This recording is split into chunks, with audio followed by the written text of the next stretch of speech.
All right, Matt, we just got done with a great session talking about securing AI agents. You and I have walked the show for a little bit. Everyone's talking about AI and AI agents. I know your background, especially at Protiviti, doing a lot with IAM, identity lifecycle. You and I both believe you have to start with that when it comes to securing these AI agents, right? No one's really talking about that, though, from a provisioning perspective. Yeah, so in our view at Protiviti, this is obviously an emerging space. Most of our clients are talking about this, and they're at the very beginning stages of trying to conceptualize, number one, how big the problem is, and then what to do about it, right? There are a number of things that rhyme with identity problems that we've faced in the past when you think about privileged access management or identity governance. The AI agent space and the permissions, accounts, identities that you want to wrap around those sort of rhyme with those problems. But what's different this time is the scale of the problem, right? Yeah. I mean, the explosion of these agents, whether they're in a co-pilot mode, you know, on a personal M365 type environment, or whether it's being deployed in the enterprise to actually function as a calls or a customer success call service center sort of solution, or any number of other purposes for these things. The organizations are just starting to get the idea that something different needs to be done here, and asking for what that should be. In our opinion, you need to start thinking about these things as both identities in their own right, with potentially more than one account, or potentially more than one entitlements in more than one system. In some cases, in other cases, you can start to think of them as relatively simple system IDs that just have a particular set of permissions and behave much like a normal system account. So there's variance and nuance to this stuff that I think needs to be considered. Yeah, that last part, I think a lot of people are thinking, oh, they're just similar to service accounts in the old days, and they're not.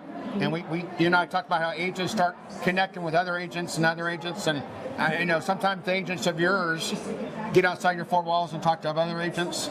And then certainly you have to provision them like you do humans. Know what they need access to, question if they need elevator privilege. But the other thing too, we see a lot of companies have all these siloed applications to manage identities to begin with, even before this whole agentic AI came out. Having visibility at one control point, if you will, to inventory all your identities, human, machine, agentic, I think really is paramount. And I know we talk at Delinea all the time about discovery is foundational. You know, we just talked about that in the session about you can't identify your risk and remediate them to discover them, but ultimately still that discovery is after you provision. So you sort of have to get the provisioning part right first, because discovery is going to be more of a detective control. Let's provision correctly, right, from a preventive control perspective. Yeah, I think a lot of our clients who I talk to every day are getting approached by leaders in their organizations, whether that's an audit executive or whether that's a CIO, or maybe if you're an identity leader, the CISO is asking the questions. They see what's in the news. They go to conferences similar to this. They look around and go, holy cow, everybody's talking about agentic identities. And they ask their identity leaders, what are we doing about this? And those identity leaders are caught flat-footed, right? And so they don't have a way of thinking about this, a way of framing out how they're tackling the problem, or much in the way of the idea that they need to take the organization on a journey similar to the way they have in the past. And as you just said, right, discovering the size and scope of the problem is usually step number one. So getting some capability in place so that you can wrap your arms around the problem and frankly the growth of the problem over time is fundamental to what are we going to do about it, right? We can talk about what we're going to do about it, but let's understand what the problem is first. And I think I love when you talk about like the leaders you work with get a call from the CISO and they can't answer that question. And yet we all know, like you mentioned, the volume of AI, the velocity is exploding. We just talked about how AI agents work 24/7, 365. And so ultimately you're having to use AI to secure AI. And once you get that visibility, how do we even determine what these agents can do, what the risk or vulnerabilities are? In a lot of cases, you need to use AI to look at all the signal data and do some type of risk tracking on the Delinea platform. We can go and do red, yellow, green and say these agents are doing these things or can't do these things. You still want to do them, but ultimately AI is the little engine behind the scenes that's powering even the risk score and the posture work, if you will, to then allow remediation. And then the third part, which talk about a little bit, the clients you work with, you're not just sitting there and forgetting it. No. I mean, security for a long time was the sit and forget exercise. It's not, especially these AI agents, the volume, the velocity, 365, 24/7. Talk about a little bit the whole continuous monitoring part as well, and what you're seeing or where you're trying to get your clients to go. Yeah, so I mean, as you think about this, it's going to be a journey, much like every other identity problem has been in the past, right? Nobody went out and bought a PAM tool and said, I'm done with PAM. Right. Nobody ever went out and bought an identity governance tool and said, I'm done with lifecycle management asset certifications. There's an operational process in a growth in terms of the span of control of all those tools and how many accounts are vaulted, how many applications are managed, right, and that sort of thing that we need to pay attention to because it's as applicable in this space, if not more so than it was in those two others that I just mentioned. So there's a journey that organizations need to go through to get ahead of this problem, and frankly, not having maturity in the basic human identity areas is going to be a detriment to most organizations, right? So if you've invested in the identity space and you've got a good handle on what's going on with your humans, you've got a good handle on what's going on with your machine identities, you've got secrets management in place, all that good stuff, that's a very good foundation to start to think about this problem. But you also have to think about this problem differently because of the scale, and as you just said, right, AI is likely going to be the solution to the problem of AI-based identities in the future. So how do you leverage the tools, or how do you leverage tools like Delinea with AI embedded in them to go try to solve the problem around AI identity? Those are all different ways of thinking about the problem. The core point here is trying to get ahead of this in two different ways is going to be important, right? First of all, shore up the fundamentals. And when I say fundamentals, I'm talking about what are you doing around human identities? Do you have least privilege in place? Do you have the mechanisms to do lifecycle management? Because you're going to these agentic AI identities and the access that they have, in some cases, is going to rhyme with the very same processes and procedures that you have in place for your human identities. In other places, it's going to rhyme with what you're doing around service accounts and secrets management, that sort of thing, right? So you have to have both of those things built out in a decent level of maturity in those areas to go tackle this problem. But don't let that stop you from trying to think about what journey your organization has to go on, and then put the tooling in place or get the information that you need to discover these things first and foremost, so you can start to build the business case that you're going to need to solve this problem to make the investments go. Yeah, and I think you're spot on when you say you may already be doing some things really good on the human identity side. Build upon that. A lot of people are scared about AI, not just because of the volume, but you're going to lose your job. A lot of discussion in the marketplace about it's moving so quickly. How do we even try to catch up? You can build upon things you had in place already. It's a type of identity. Human, machine, AI agents, and if you've successfully sort of figured out the human thing, now you're adding on to that. So you're not starting from scratch. Hopefully then from a leadership, a funding perspective, they can see we can build upon what we've already done.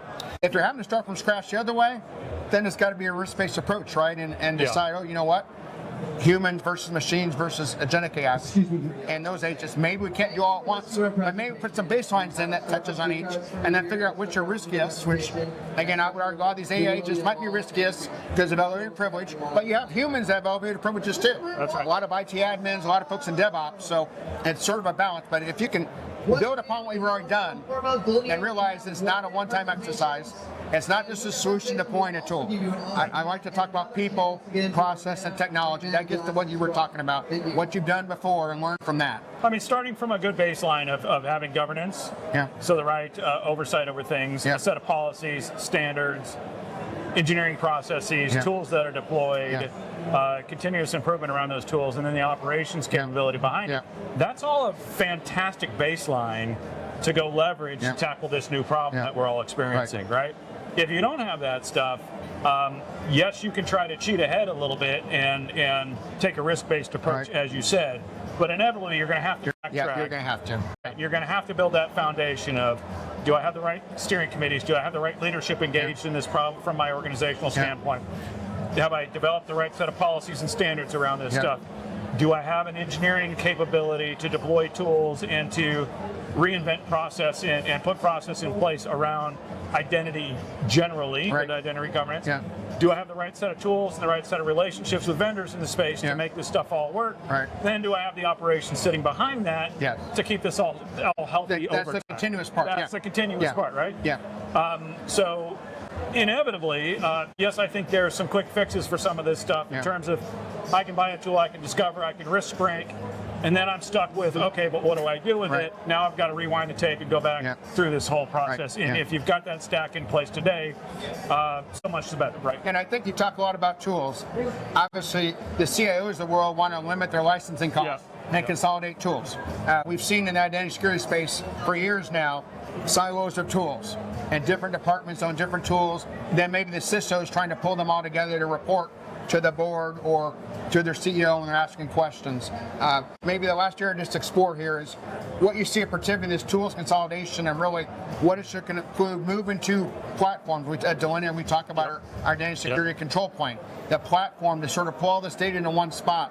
So when you get that call from that person, the IAM leader, and says, hey, my CISO's asking about these AI agents. I don't even know how to respond, much less where to go. Talk about the power of a platform where maybe all that data is pulled into one spot. Well, we do a lot of tool rationalization projects for our clients, right? And you wouldn't believe the organizations we go into get their security tool inventory, and it can be hundreds. It just literally blows your mind that they're paying all these licensing costs and all the maintenance around that stuff. And then the other thing that you encounter is when you've got a huge portfolio of what I'll call best of breed or niche tools out there, you've got to have a person or two, more likely two or three, to support whatever technology is in your environment because they have specialized skills, they've learned the tools, they know how to adapt them, and oh, by the way, they like to go on vacations every now and then. Right?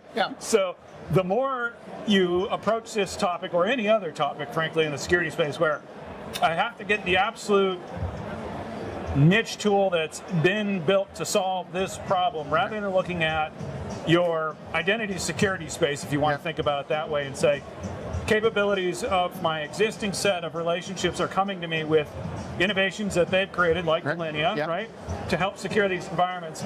Let's adopt that rather than reach for the new thing that's coming across right now.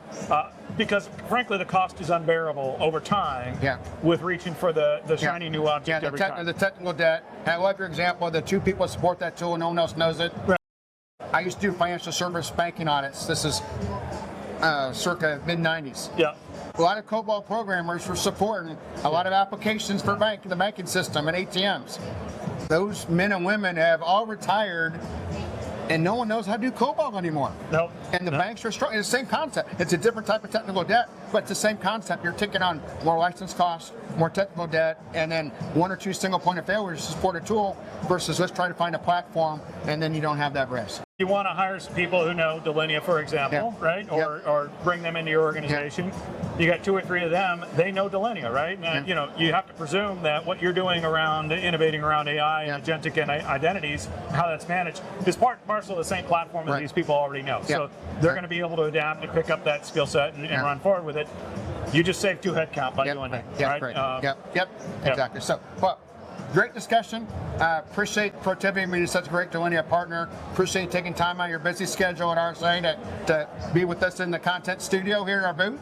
But also the session we did earlier was a blast. So thank you. Thanks for your time. Appreciate it. And we'll see you soon.